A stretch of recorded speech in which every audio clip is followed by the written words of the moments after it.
Today on CityCast Madison. It's Thursday, so of course, we're dishing on Madison's food scene. Remember the Roman candle pizza on the corner of Willy and Ingersoll? It's now Sultan, a new small plate Pakistani restaurant, and they're serving classics like curries and biryanis and chai, but with a modern take. And the food isn't the only modern twist. They do not do tipping. We sat down with owner Sultan Ahmed to hear what he's cooking up. It's Thursday, July 6th. I'm Bianca Martin, and here's what Madison's talking about.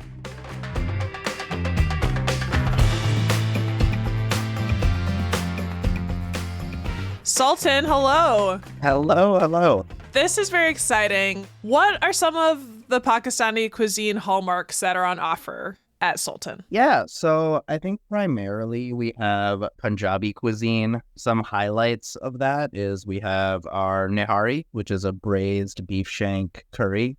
You primarily find that in like the Sindh region of Pakistan for the most part.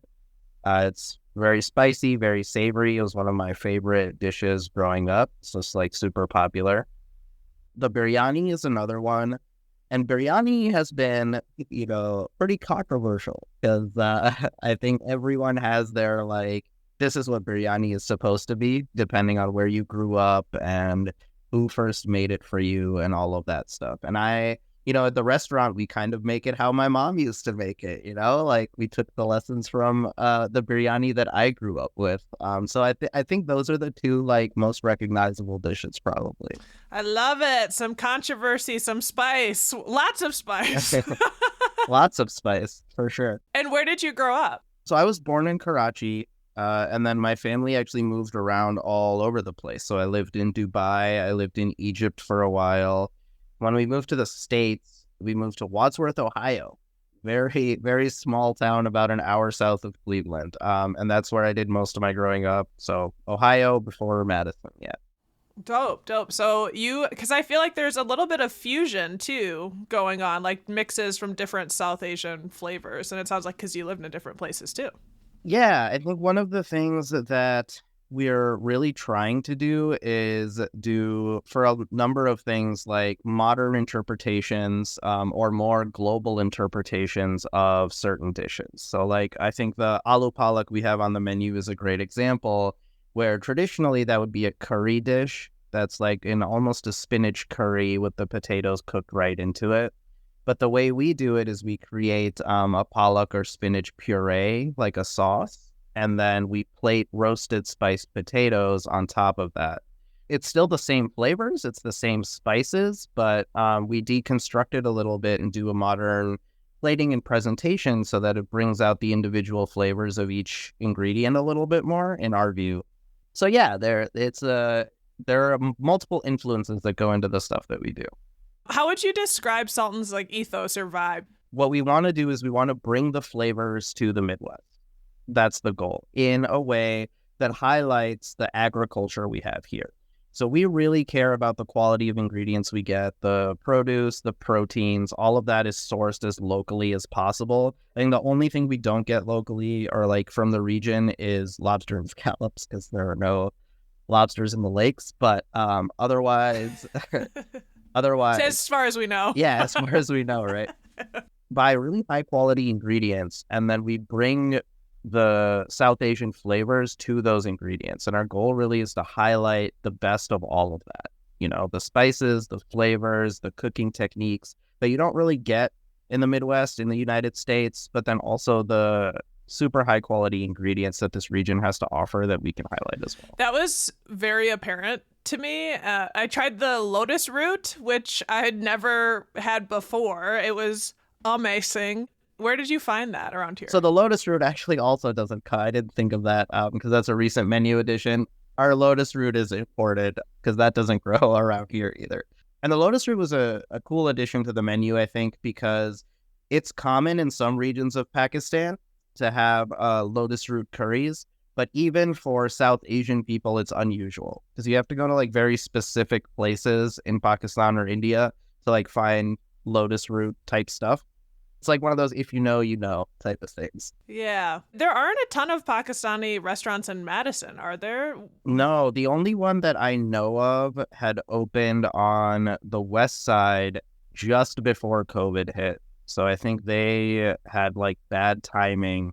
And then they closed shortly thereafter. I went there, I was able to go there once, and the food was really good. I enjoyed it. And I was sad that they weren't around. But yeah, I think we're the only one in town. Well, you have tapas style small plates. Why did you go with that style? For a couple reasons. I think that type of style lends itself a little better to both the modern concept that we're trying to do, where we're reinterpreting certain things. It also lends itself better to more nutritious constructions. So I think a lot of the dishes in South Asian cuisine, like when you have curry-based things, there's a lot of oil, there's a lot of fat, and you have large portions with accompanying carbohydrates. Like that's a recipe for unhealthiness, right? And that's true. I mean, there's a lot of like heart disease, diabetes, that type of stuff. So I think a small plates concept lets us create healthier constructions of those dishes, which feel better to eat, but you can still eat a lot of it. And I think one thing we're trying to do is deconstruct the idea that you need to have rice or bread with everything. These South Asian flavors are incredible. The spices are incredible. And I think sometimes they get lost in the idea that you have to have a carbohydrate as a vehicle to take it in. And the small plates concept lets us get those flavors across, get those ingredients across without the kind of imposition of having a super heavy meal. I'm really excited right now because I just experienced the food and I'm having the sincere pleasure of getting to hear your thoughtfulness of all of these little things because I love food. What's your current favorite dish right now? My favorite dish is the nihari, but that's just like because it's nostalgia from my childhood and I love it. The dish that I think is the best on the menu is the lotus root, for sure. I think it has the most vibrant and deep flavors out of all the dishes. And everything's like over a sauce. Yeah, you're absolutely right. Because you still want that curry flavor. You want the blend of the sauce. So what we've done is instead of curryfying everything, we've taken those same flavors, created sauces, and then done a more modern European style plating for some of the items. Some things like nihari, you leave it the way it is. Sure. And how about your menu? Does it change seasonally? Yeah, so our menu is going to change fairly often. We've already changed it twice since we've opened, just from like customer feedback and, different things that we've come up with. We're going to be in our final summer menu state next week. So there's just like one more small change. And then we're probably going to change in the fall, like September time frame, and we're cooking up some good ideas for that. You've only been open for like a month or so. People are already invested, giving feedback, that sort of thing. Yeah, the community like investment has been super amazing. Like I think people, especially in the Willy Street area, really want to see us do well. And so they are very responsive when we ask for feedback and like what they want from the restaurant. And that's been really great and really helpful to help us grow, I think, more quickly than anyone anticipated, like at least on our side. Like we've been able to really get in the groove really quickly, and it's been great. And I think the community has a lot to do with that.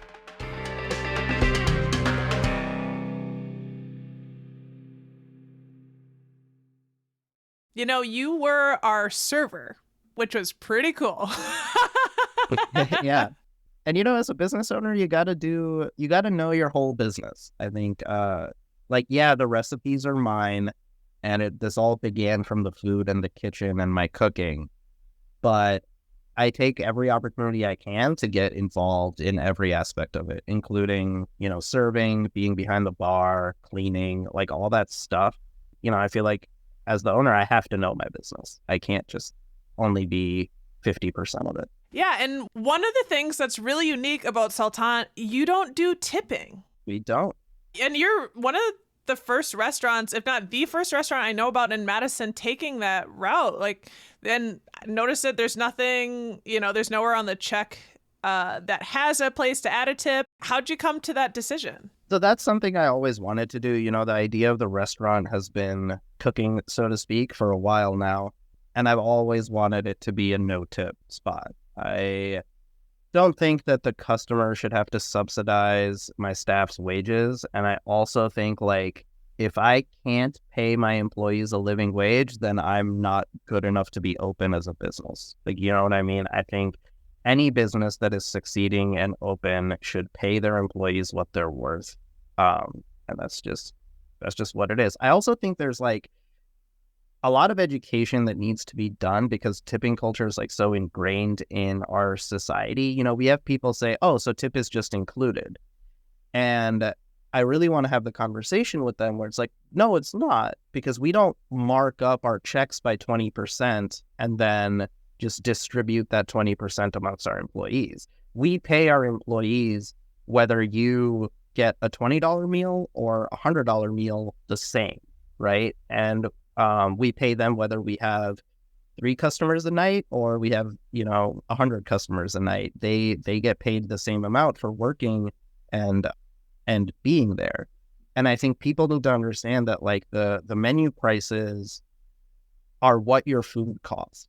If you have fresh ingredients sourced appropriately and sustainably, and you have a labor force that's being paid what they should be paid, that this is what it costs to eat out at a restaurant, Because it's been such a tipping culture, this is it feels like a radical idea, but it seems pretty straightforward what you're sharing with us. Yeah, like labor is definitely our highest cost, but given our first month numbers, I don't think this is an impossible model. Like I'm very optimistic that we can make it work. We'll see if we're around after a couple of years, right? You mentioned the prices on the menu, and that was something that, when I was looking, it occurred to me, I was thinking, oh, the tips must be incorporated into the prices, but you're saying these are prices that are related to the quality of the food, the sustainability of it, those sort of things. Are you concerned at all with any like sticker shock?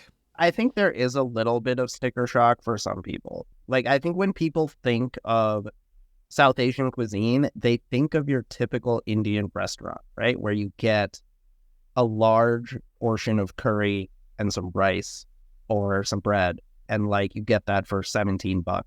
But no one would go to a French restaurant and think twice about paying these prices for like a small plates thing, right? It's just, I think there's some cognitive dissonance because we don't typically associate South Asian food with this model and these prices. And that's totally fine. But I also think that people, once they realize it's no tipping, they're like, oh, okay, well, these prices make sense. Well, also, it was a really high quality experience. It seems like you are aiming, it's like a little bit of a high end restaurant. Would that be fair? Yeah, I mean, I think we're not trying to be like fine dining, but what we are trying to do is make higher end preparations of food or like more thoughtful preparations of food accessible. We're trying to straddle the line where we're not like to the point where we're considered like fancy or inaccessible or like only for certain type of people. But at the same time, we want to make sure that the food we serve is high quality, the experience is high quality, the service is really good. Yeah, I think we want to make it accessible for sure. And then you're also offering your employees a share of the profits at some point, right? Yeah, for sure. Once we start making profit, employees are going to get 5%. For our staff that work an average of 35 hours a week or more, they will all get 5% share of the profits.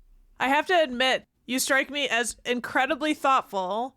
And then knowing what you studied, you have a master's in philosophy and medical ethics. I do, yeah. And you worked for Epic. There's just something about that training that I feel like is coming out in your work. Am I right about that? No, you're absolutely right. I think with everything I do, not just the restaurant, like I do take a thoughtful approach and detail-oriented approach. My experience at Epic in project management also super helped, like putting the restaurant together. For anyone who doesn't know, there are a million moving parts to opening a food service establishment. And I think the project management background was infinitely helpful in me being able to do that. So yeah. But what about the philosophy? Because I'm like over here hearing you say, hey, if I can't pay my workers a livable wage, then I don't deserve to have this business. I was like, dang, drop the mic. these jobs need to be done. And I think we've treated them like they're just kind of, oh yeah, they're like part-time casual gigs for people. But it's like, not everyone is going to like go to a 4-year university and get a degree and have like an office job or, you know, a STEM career or something like that. And there are all these jobs in hospitality and maintenance and whatever, and they need to be done. And there are people who will do them. And if they do them, they should earn what they need to live, because it's still a job and they're still working. And when did you know that you wanted something different, like a different career, jumping from Epic to, restaurant owner? Oh, always. I think this has been kind of in the back of my mind since I like started at Epic. I know the goal was always to eventually have a restaurant.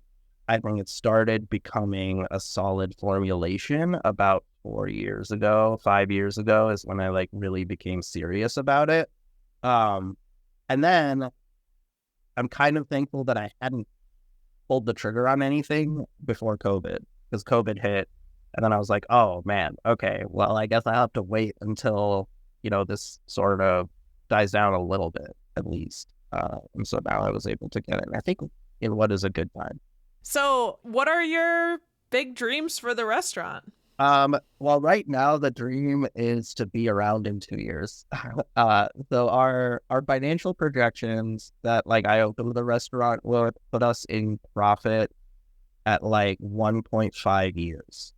So that's like very small profit, or profit nonetheless. So that's the first and immediate goal.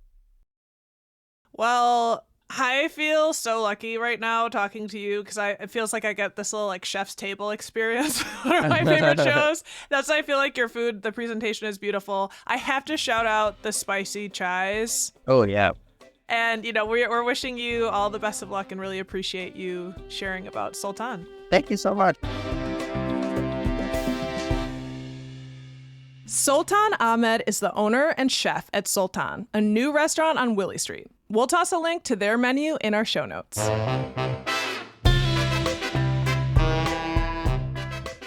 And here's what else Madison is talking about. We have a state budget. After threatening to veto it, Governor Tony Evers signed off on the GOP's 2-year spending plan for Wisconsin on Wednesday. With a few vetoes, GOP lawmakers had proposed income tax cuts for all tax brackets, but Evers only kept the cuts for the lowest 2 brackets. Also, through some remarkable veto magic involving a well-placed hyphen, Evers allowed for the possibility of additional funding for the state's public schools for the next 400 years. Assembly Speaker Robin Vos said the move would result in massive property tax hikes around the state. And on the UW budget, it's complicated. Are you ready? Lawmakers cut $32 million from the UW system budget, which they said was intended to eliminate diversity, equity, and inclusion programming.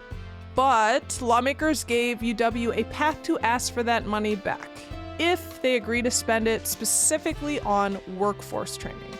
Governor Evers did save the jobs of the UW staff who worked on those programs, so make of that what you will. You know the old Rubens Furniture building downtown that's been vacant for some time? The historic 4-story red brick beauty on Wilson as you head toward the Capitol? It's going to become an apart hotel. That's a combo apartment building and hotel, meaning you can stay by the day or by the month. That's expected to open next January. And you know who else is moving in? Someone who loves this hot, dry weather we've been having.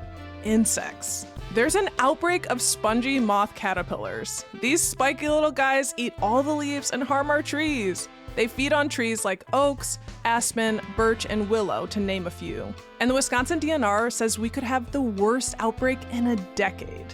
But you can help protect our city's trees from spongy moths. The city's looking for volunteers to help wrap burlap around tree trunks as a trap. Are you feeling Lorexy?